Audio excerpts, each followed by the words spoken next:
तो मान लो इंटरनेट से आपने अच्छे अच्छे फॉल सीलिंग के डिजाइन सेलेक्ट कर लिए और आपने अपने घर के अंदर फॉल सीलिंग कराने का पूरा मूड बना लिया और आपके घर में फॉल सीलिंग बन के रेडी भी होगी। लेकिन मान के चलो अगर उसमें आप सिर्फ एक 200 रुपए का आइटम डालना भूल गए तो क्या होगा? आपको फॉल सीलिंग तोड़नी पड़ेगी, उसमें अलग अलग जगह से छेद करने पड़ेंगे जस्ट बिकॉज कि आप वो एक 200 रुपए का आइटम डालना भूल गए। तो आज की इस वीडियो में मैं आपको वो चेकलिस्ट देने वाला हूं जो इंटेकोच के इंजीनियर यूज करते हैं जब हम घर बना रहे होते हैं, जिससे कि आप अपने घर में जब फॉल सीलिंग कराओ तो वो कोई भी ऐसा आइटम ना भूलो जिससे कि बाद में फॉल सीलिंग को तोड़ना पड़े। तो ये 200 रुपए की चीज आखिर है क्या? चलो वीडियो में जानते हैं। तो आइए वीडियो को शुरू करते हैं।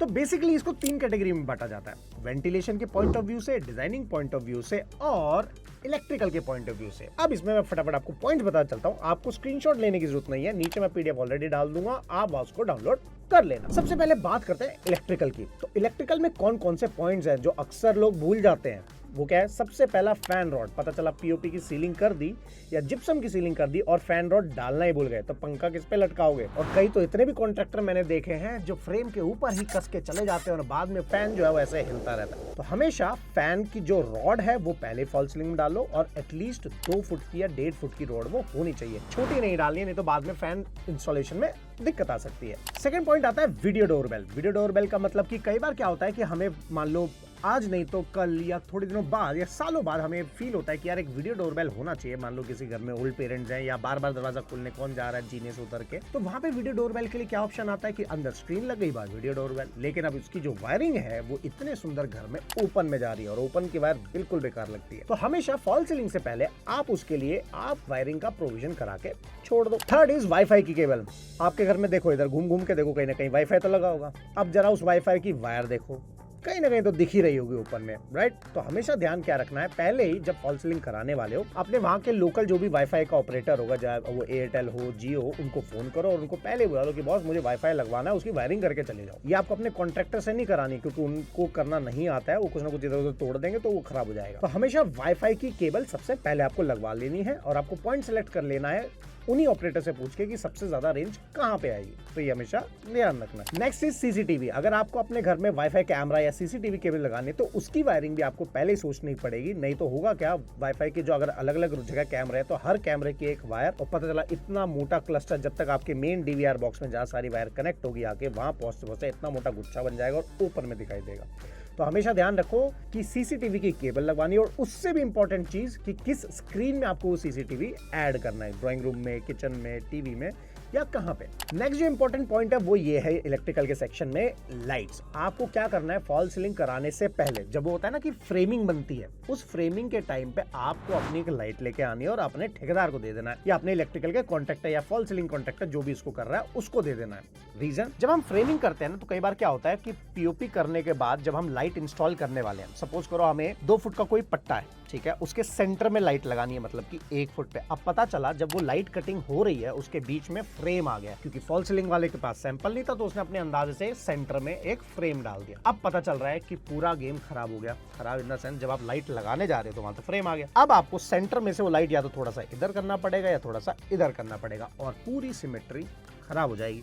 तो जहां पे अब आपका घर लग्जरी फॉल सीलिंग में होने वाला था, अब वो कॉम्प्रोमाइज फॉल सीलिंग होने वाला है जिसमें गलती कोई नहीं थी, माल भटीरा लगा है, डिजाइन बढ़िया हुआ है, लेकिन सिर्फ ये पॉइंट ना पता होने की वजह से गड़बड़ हो जाती है। नेक्स्ट जो होता है कि आजकल लोग अपना प्रोफाइल लाइट का सैंपल लगवाते हैं या मैग्नेटिक ट्रैक लाइट लगवाते हैं।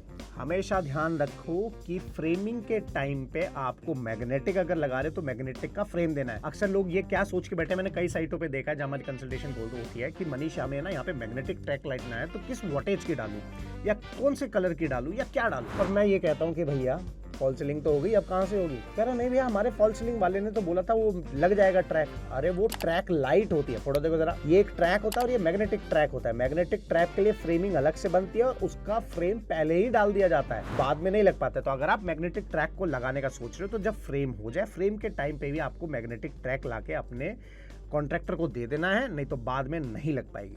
Same goes for profile light. होता क्या है, प्रोफाइल लाइट का एक ग्रूव होता है जो हमें फॉल सीलिंग में काटना होता है। अगर आप उसे सैंपल लाके नहीं दोगे तो अंदाजे से काटेगा। पता चला जब आप उसके अंदर प्रोफाइल लाइट घुसा रहे हो तो साइड से गैप आ रहा है, मतलब कि मान लो ग्रूव के अंदर बिल्कुल परफेक्ट इंटरलॉक होना है, वो नहीं होगा, कहीं ना कहीं से उबड़ खाबड़ रह जाएगा और एंडुलेशन दिखाई देगी। तो हमेशा जब पीओपी कोई खींच रहा है उसी टाइम पे वहां पे ग्रूव कटेगा जिसमें वो सैंपल को पहले सेट करके देख लेगा कि बिल्कुल सही है, क्योंकि पीओपी एक बार सूख गई तो दोबारा उसमें ग्रूव डालना इट्स लाइक टू इम्पॉसिबल। अब आते हैं हम नेक्स्ट पॉइंट वेंटिलेशन के ऊपर। वेंटिलेशन का क्या मतलब हो गया भाई, कई बार हम क्या करते हैं, किचन बना लिया, किचन के ऊपर नीचे टॉयलेट बना लिया, किचन के चिमनी का पाइप भी छोड़ दिया, लेकिन किचन के पाइप का रूट नहीं चेक करते हैं। रूट नहीं चेक करते का मतलब, सपोज करो आपने सोचा कि आप एक यू शेप या एल टाइप या फ्लैट सीधा किचन बना रहे हो, यहाँ से चिमनी का पाइप उठेगा और ऐसे जाएगा और विंडो से बाहर निकल जाएगा। पता चला उस विंडो के पास आ गई बीम। अब वो बीम को तो आप काट नहीं सकते, या काटोगे तो दिक्कत हो सकती है। तो उसके लिए हम क्या करते हैं, चलो यहाँ से नहीं तो उस बाथरूम में से निकाल देंगे, कर देंगे, वो कर देंगे। अब पता चला फॉल सीलिंग तो हो चुकी है, तो फिर फॉल सीलिंग तोड़नी पड़ेगी। तो हमेशा अपने फॉल सीलिंग वाले वेंडर को पहले ही बोल दो कि किचन में चिमनी का जो पाइप है वो पहले ही इंस्टॉल कर दे, जिससे कि बाद में दिक्कत ही ना हो कि फॉल सीलिंग तोड़ो और ये सारे काम करो। तो फॉल सीलिंग होने से पहले फ्रेमिंग के टाइम पे हमें चिमनी का पाइप इंस्टॉल कराना ही कराना है, right. Same goes for bathroom का वेंटिलेशन। अक्सर लोग क्या करते हैं कि फॉल सीलिंग करा ली, विंडो में एग्जॉस्ट दे दिया, या विंडो किसी यहाँ प्रोविजन नहीं है तो फॉल सीलिंग पैक करवा लेते हैं, जिसकी वजह से दिक्कत क्या आती है कि आप अब एग्जॉस्ट का पॉइंट ही डालना भूल गए हो, पता चला अंदर कोई कोर काटना भूल गए और फिर बाद में दिक्कत आती है। तीसरा जो पॉइंट इसी में आता है वो होता है प्लम्बिंग का पार्ट। मतलब कि अगर आप बाथरूम में फॉल सीलिंग करा रहे हो तो हमेशा ध्यान रखो वहां पे एक ट्रैप डोर देना है। इसका फायदा क्या होता है कि आपने गीजर ऊपर लगवा लिया, गीजर आपका कंसील हो गया, आप कल को गीजर मेंटेन करना है तो ट्रैप डोर खोल के आप गीजर को मेंटेन कर सकते हो। नहीं तो कई लोग क्या करते हैं, पैक करा दे तो बाद में याद आता अरे यार ये तो पैक ही करा दिया, क्योंकि ट्रैप डोर बनाने में मेहनत लगती है और वो कोई करना नहीं चाहता, आपको कोई बताता नहीं है, आपको पता होता नहीं, और बाद में जब गीजर में दिक्कत आती है तब तक तो जय राम जी का हो जाता है। तो ये क्या करना है आपको, यहाँ पे बस सिंपल अपने कॉन्ट्रैक्टर को बोल देना भाई जहाँ गीजर है वहां पे हमें 2 फुट बाय 2 फुट का ट्रैप डोर देना ही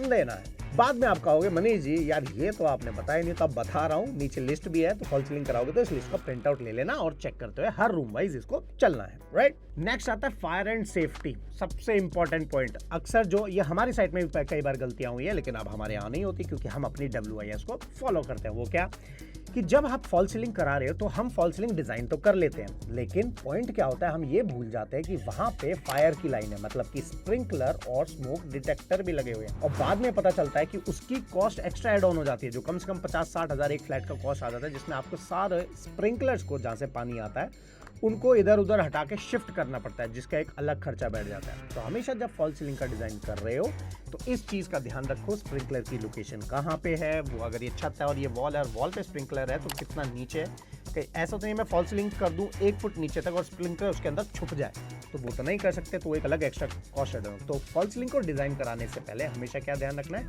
कि स्प्रिंकलर की लोकेशन क्या है। नेक्स्ट आता है इसी के साथ AC। मान लो अगर आप अपने घर के अंदर VRV AC लगा रहे हो तो उसकी कॉपर पाइपिंग कहाँ से कैसे निकलेगी उसका रूट पहले ही बनाना है। वो क्यों, सपोज करो ये एक बॉक्स है, ठीक है, इस बॉक्स के अंदर मैंने एक जगह किसी वॉल पे इमेजिन कर लो AC लगाया और उसकी कॉपर पाइपिंग घूम के कहीं और से जानी है। पता चला वहाँ बीम आ रही है और आपने फॉल सीलिंग का डिजाइन बना दिया, वॉल टू वॉल पैक कर दिया, लेकिन अगर आपको पता होता है यहाँ से AC का पाइप जाना है तो आप उसको थोड़ा कर्व से ऐसे घुमा के ले सकते थे, जिससे कि पाइप उसके अंदर इजीली ट्रेवल कर जाए। तो हमेशा क्या ध्यान रखना है, अगर AC VRV और इस टाइप का AC आ रहा है तो पहले ही ये चेक कर लो कि वहां से कोई पाइप जाने वाला है, तो हमें उसके लिए क्या प्रोविजन करना है या क्या डिजाइन में इंप्लीमेंट करना है, राइट। नेक्स्ट जो पॉइंट आता है वो होता है हीट इंसुलेशन या साउंड इंसुलेशन। मतलब कि अगर आप अपने रूम में कुछ साउंड इंसुलेशन चाहते हो तो आपको क्या कराना है, फॉल सीलिंग कराने से पहले जब उसकी फ्रेमिंग हो जाती है उसके अंदर आपको रॉक वूल डलवाना है या ग्लास वूल डालना है। रॉक वूल ज्यादा बेटर होता है as compared to glass wool, इससे कि जब मैं बोलूं तो साउंड एब्जॉर्ब हो जाए और एको प्रोड्यूस ना हो। लेकिन अगर आपकी प्रायोरिटी हीट है और आप टॉप फ्लोर पे रहते हो तो यहाँ पे आपको XPS शीट आती है,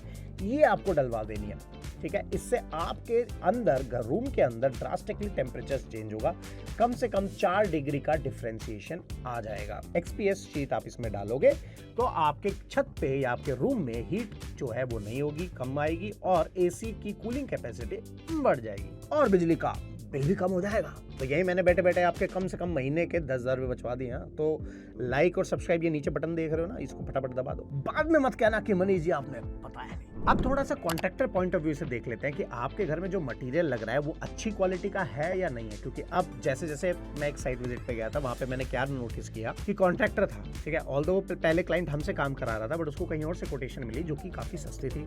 और मैंने समझ तो मैं गया था, बट मैं कितना भी समझाऊंगा तो समझने वाला तो है नहीं, क्योंकि इंडिया में पहली चीज सस्ती देखी जाती है, फिर क्वालिटी देखी जाती है। तो मैंने तो मना कर दिया कि टीम को, मैं कहा नहीं मत कराओ, क्लाइंट को काम कराने दो। बट क्लाइंट ने एक स्मार्ट मूव प्ले किया, उन्होंने क्या किया, खुद कॉन्ट्रैक्टर से काम कराया और हमारे इंजीनियर को, जो हमारा माही वाला ऑफर है, उसको ले लिया। अब होता क्या है, जब वहाँ पे साइट विजिट के लिए इंजीनियर जाता है, साइट विजिट पे क्या देखता है कि जो फ्रेम है ऊपर, जो सीलिंग में जिस पे फॉल सीलिंग लगने वाली है, वो 16 या 14 किलो वाला फ्रेम है। मतलब कि ऐसे मानो कि मैंने फॉल सीलिंग का फ्रेमिंग किया और उसके नीचे से मैंने जिप्सम के बोर्ड या पीओपी करा दिया। अब क्या वो उसका लोड ले पाएगी या नहीं, या फिर उसके अंदर बेंड आ जाएगा कुछ सालों बाद।